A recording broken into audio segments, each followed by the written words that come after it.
Hey YouTube, how's it going? Kevin Cleary here with a knife video for you. And guys, this is going to be something a little bit different. This is going to sort of be a review, and I'm going to go over this knife and I'm going to talk about the features and I'm going to share it with you. But I want to really have maybe a bit of a discussion about this knife and about what it represents in terms of, you know, my getting into knives and learning about knives and my collection and my history with the knife community and the knife community in general. Okay, so this knife came out around 2011, 2012, and all the way back then, I know when things were so different than they are today, and we didn't have, I don't even think we knew the word social justice warrior back then. So, you know, it was the best of times, right? But in the knife world, there was this crazy trend for bigger and stronger and heavier and thicker. And so we had the zero tolerance 0300 and the 0560. We had the Hinderer XM18 craze when they were selling for like $800 a piece. We had Curtis knives, and some of those knives, by the way, I still love and still, you know, they still exercise an influence today. And so back then, that was the big thing. And then the Lionsteel SR1 came out, and it was an integral. It had all of the heavy duty features that we loved, and it won Blade Show. It won all kinds of recognition and everyone loved it. And so at that time we had Spyderco, who didn't really have one of these big heavy duty overbuilt knives in their, you know, in their lineup. And they took a great opportunity to partner with the company of the moment, okay, Lionsteel, and to sort of Spyderco-ize, okay, their SR1 model. I guess the only thing they didn't do was put in a half choil right here. And that resulted in this knife here. And back then, there were lots of videos about it. Lots of people were talking about it. It was really popular, really expensive. It still is. It's discontinued now. But there's a lot of history with this knife. And so I hope you guys appreciate the significance of getting to check this knife out. And I know you can just go back and watch old videos. But for me, this is sort of a really exciting moment getting to handle this knife, because it was so cool back then. And, you know, because I had strong opinions about it back then, and I still do. I feel like this is still kind of an ugly knife, and we'll talk about that when we get to the blade design and maybe lockup and deployment. But I'm also really, really happy to get this in hand and dispel some of the thoughts that I had about it, because I've got to say this feels really, really good in hand, and it's very, very useful. And there's some improvements here over the SR1 that are significant, and we definitely will bring up as we kind of go through our discussion. So finally, having, you know, waxed on and on about the background of this knife, let me get into some of the features here. So this knife is 3 3/8 overall, so a little bigger than the SR1. The blade length is 3 5/8. The handle length is 4 3/4, and that is with this little tab on the back that's holding the pocket clip in place. Okay, without that, it's about 4 5/8. I guess that's even, you know, so it's about not quite 1/8 of an inch, that little tab back there. And the weight on this is a very hefty 5.9 ounces. So this is definitely the quintessential hard use titanium frame lock knife. We've got everything you're supposed to have, that big, thick blade stock, and just look. Sorry guys, it's not focusing as well as I'd like, but look how thick that blade stock is on this knife. It's just ridiculous. But in a way that I think is really, really nice. And we'll talk about that as we kind of work our way through. Let me show you this next to the Curtis F3, which has pretty thick blade stock in itself. Okay, so you can see the Spyderco is a fair bit thicker.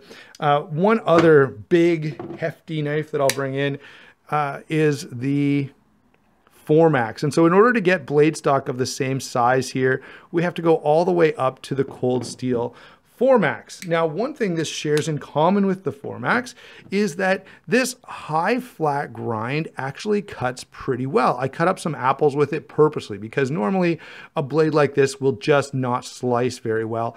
This one, because of the distance here, because of how long you've got, similar to the Formax, actually performs quite nicely as a slicer. And so I will say this, guys, the blade is definitely an improvement over the SR1. It's a little thinner behind the edge. It's a little taller. And so the performance on it is a little nicer. Also, being L-Max is a huge step up. The SR1s were all D2. So L-Max, I think, is great. I'm not sure, and they may have done the titanium SR1s in Sleipner steel, which is fine. Not my favorite steel ever, but it's still a good steel. But L-Max is definitely superior to either one of those. Now, there are a couple things I should point out here. One, we do have a convex edge. So that is, we've talked about this. I have a whole video on convex edges. That means instead of a regular V grind, you got to grind more like this. And there are things that are beneficial about that, and there are things that are not. I actually really like convex grinds or convex edges. I know some people would prefer a standard V grind. But for me, I get the reasoning behind a convex edge in a hard use knife, and I do think there are legitimate reasons to make that choice. The one thing I will say is that, first of all, I think Spyderco had some helpful influence on this blade, but one of the things that isn't that helpful is the deployment hole. I wish they would have done something different here. It's not the worst one. Okay, I think the tie stick is the worst application of the spider hole ever. Okay, that is the stupidest looking knife in existence. This one doesn't quite get there, but it tries, okay? If you could just move this down 1/8 of an inch and flatten this out a little bit, it would be such an aesthetic improvement that, anyway, so I wish that would happen. I wish, you know, sometimes you can be so married to a design element that you can, you know, ruin a knife or ruin anything, all right? Every company has them. You know, Apple, it gets so committed to their proprietary nonsense that they make some big mistakes. But, and this I think is a good example of that, where, okay, fine, the spider hole is great, and I love the fact that you used it, but you could have implemented it better than this. And so that's my biggest complaint about this. Otherwise, though, I love this blade, and that's one of the things that impressed me. When I kind of first saw this, I assumed this is made in Italy by Lionspy, and I assumed it would have the same shortcomings that the SR1 had, and that blade was good, but it wasn't amazing. This blade is actually much better. It performs quite nicely for all kinds of different cutting tasks, and so they have improved the blade. Okay, so that's my take on the blade. What about lockup and deployment? Well, again, this is a real throwback. So we have essentially the Lion Steel system here. So if you've ever seen an SR1, you've seen this whole thing very, very much like what we're looking at here. You've got a titanium frame lock with a lock bar insert here. Lock bar insert is installed from the outside, and that's because the SR1 is an integral. This isn't. So you could have installed it from the inside, but they opted to do the same thing. And I guess maybe their factory setup, you know, didn't have to be redone in that case, which is great. We have the Roto Lock here, which I'm not in love with, but you can rotate this, and now that lock bar won't move. Okay, it's locked in place. Honestly, never have had occasion to use that either on this knife or on the SR1. It's on Teflon, focus you, there we go. It's on Teflon washers. You can kind of see those Teflon washers right there. So it's not super quick and smooth. You're not going to, at least I'm not able to spider flick this. Maybe there's somebody out there who is able to, if you have, you know, a faster sort of finger flick than I do. Teflon washers I'm not in love with, although the thicker Teflon washers on here, you know, are not that bad. And of course, companies go with the Teflon washers. Now, first of all, I think Lionspy in the SR1 goes with the Teflon washers because there's some variance in the distance here. So in the actual SR1, the distance between those scales has some variance to it, and by using a soft medium like Teflon, they can get away with some, you know, some differences between individual knives.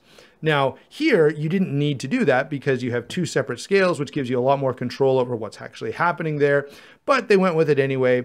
It's not the end of the world. They're very thick and they are quite smooth. Okay, it has been demonstrated that from the, the physics standpoint, from the materials property standpoint, Teflon does have lower friction than phosphor bronze. Okay, so it does make for a very smooth action, and this action is just fine. It's just not going to be one that you flip open very easily. I will say this: the large spider hole does give you good access if you're wearing gloves or something like that, which you may be doing if you're using sort of a heavy duty hard use knife. And that was kind of a thing when they were making these. Okay, everyone talked about, can you deploy? And if you watch reviews from back then, everyone will say this knife works really well with gloves on. I don't find myself wearing gloves that often, so I don't mention it in my reviews, but maybe you'll still even see some reviewers mention it today. So that's lockup and deployment. It's fine, but not amazing. The lock bar tension, I will say, is quite high, which is, partially to go with the design. This is supposed to be tough, heavy duty, hard lockup. Okay, so I get that, but it's also kind of a lion steel thing. Lion steels tend to have really stiff lock bar tension. And so if you don't like that, then, lion steel, you may have some problems with them in general. All right, so that's lockup and deployment, typical titanium frame lock from a few years ago. Okay, pretty well done and fairly. Now I will say it's nice and accessible. This is a little easier to access. I remember the SR1, sometimes it'd be a little tough to get your finger in there. This guy is a little more comfortable, and that again is one of the improvements Spyderco has made. Now, moving on to the handle. Now the handle here is probably the single biggest improvement. What they've done is they've milled two sides, like lots of companies have done. Strider, We has a bunch of knives like this, but this was, you didn't see it as much at the time, so it was pretty innovative, I guess. Torx bit construction, and this nice parallel or grooved texturing. Now the grooved texturing is similar to what we saw on the SR1. There was some texturing there as well, but this is way, way better. Partially, I'm sure, because of the G10, but even on the titanium side, it's definitely got more traction to it than the SR1 had. And that was the big complaint about the SR1. It just wasn't very grippy. Okay. Now, the other thing I would say is this handle being a little more rounded, a little bit thicker, is more comfortable overall. There are no hot spots. The SR1 had, a bit of a hot spot on the front side here. This doesn't have that at all. It's very, very comfortable. And I will say this: when I got this in hand the last few days where I've been kind of checking it out, I really, really like the improvements that this makes over the SR1 and the way it implements. It's still trying to be a hard use knife, but it carries it off without making a lot of sacrifices. So it's really comfortable in hand. The blade cuts really well. And so honestly, although I still find this to be kind of an ugly knife, I have to say, I really, really like the performance of it. Once I got it in hand, I was like, wow, okay, I'm not in love with the look of it, but this is a fantastic cutting tool. And it really is. My experience has been very, very positive with this knife. Now, the one thing we still have to talk about on the handle is the pocket clip. And the clip does have the same problem that the SR1 had. It's a pretty hard clip to get in and out of pocket. All right. The SR1 was worse because it was slick, but this is really, really tight, and it carries so deep that it's hard to actually get a hold of. So when you go to get this out of your pocket, you're like, where do I grab? How do I get a hold of this? And once you do, it's really, really hard. You usually have to kind of pull down on your pant leg with one hand and pull up on the other. And so this is really, really tough going in and out of pocket. And that's something I'm absolutely not in love with. Again, though, I don't know. When I'm using this knife, carrying it, I haven't, I can take a second and be a little bit careful. I guess in an emergency situation, would that be ideal? No, probably not. But there you go. Let's go ahead now and get to some comparisons. All right. The first one I have to put in here is the knife or one of the knives that I feel like really started the trend in this direction to be heavy duty, hard use titanium frame lock. And that has got to be the XM18. This was sort of the knife that ZT was following. Strider, of course, with the original ZTs, it was a Ken Onion mixed Strider collaborations. So you had a lot of those influences there. And I'll bring in one other as well. And that would be, of course, Chris Reeve, who did the frame lock thing. And a lot of people were kind of following that trend. So I think we've got to give some credit there. Now, since we're talking about Chris Reeve for a second, let me point out that one of the things that I love about this knife is it really challenges the notion that in order for a knife to be heavy duty and hard use, it has to be big and all the components have to be thick and, you know, it can't cut well and it can't, I mean, you know, so this knife kind of, I don't know, it buys into some things. It's really big and really heavy. All right. The blade stock is super thick. The Nkosi, I would say, is every bit as heavy duty as the Lionspy here, but it's much slimmer. The blade stock is thinner. It's carries a little nicer in pocket. And so I have to have that little bit of conversation in there. Let me pull in a couple of zero tolerance knives. This is, of course, the 0562, the sort of follow-up to the 0560. 0560, by the way, is still a knife that I love, and it's on my list of knives that I really kind of regret selling. So I do plan to get another one. I initially felt like this was the better knife, but I've actually changed my mind on that. I really want to go back to the 560. So I hope to add one back to the collection and use it in comparisons. This knife, again, is not mine. Came from the same person that this one did, and it is literally new in box. Never been opened, used, touched, nothing. Well, it's been opened, but that's about it. It's just sat in the box. But I thought it made a good comparison. Let's go ahead and grab another ZT. This is, of course, more contemporary.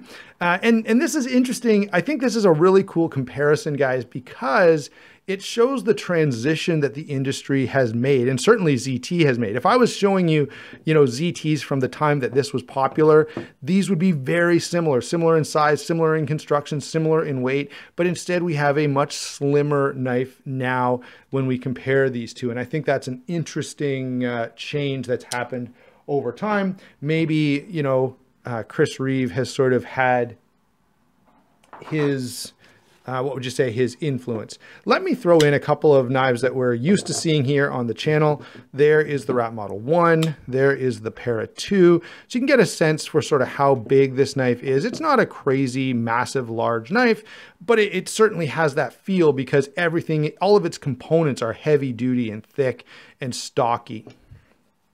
What else have I got here? Got a couple other things, some knives that I think fit this sort of role. If you're watching this and you're going, yeah, Kevin, but this is discontinued and there's no knives out there that are really like this. I think the Cold Steel Ultimate Hunter really carries off what this knife is trying to do actually in a better way. It's lighter, it's thinner, it's cheaper. The steel is as good or maybe better.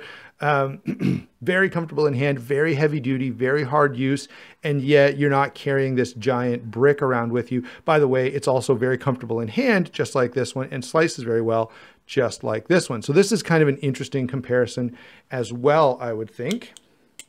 Couple more knives that I want to show you. Another one that sort of became popular back then is the Curtis F3. I love the F3, and I'm sure it's because, you know, this was like the knife back when I have loved this knife since I first learned about it many years ago, and just owning one is a real joy to me. But I did want to put this in there because this, I think, is kind of one of the knives that drove that overbuilt trend. Finally, got two more for you. The Riot Knives Torrent, which I think carries off the, you know, is still in that hard use vein, but carries it off with a little more class and a little more, I don't know, subtlety maybe. And finally, the knife with no subtlety. This is, of course, the Cold Steel 4MAX, which takes, you know, takes where this knife was going sort of to its logical conclusion and makes this massive beast of a knife. All right, so there we go. What are my overall conclusions on this knife? Well, if you can get past the looks, which initially I couldn't, but once I got it in hand and once I got to kind of check this knife out and get to know it a little bit, I very quickly realized that, okay, I'm not in love with the overall look of this knife. Actually, that's not entirely true. I'm not in love with the spider hole on this knife. Everything else, let me see if I can find a blank piece of paper here. Okay, here's a card. So what if you just went like that? I think this knife is vastly improved. Okay, I think that's a really cool looking knife now. It's just that weird hump that kind of puts me off. So that's my overall take is great knife. This is really well done. And especially for the knives at the time, this had to be one of the better options out there in terms of a hard use knife. Now it was pretty expensive and it's discontinued, by the way, and still is pretty expensive.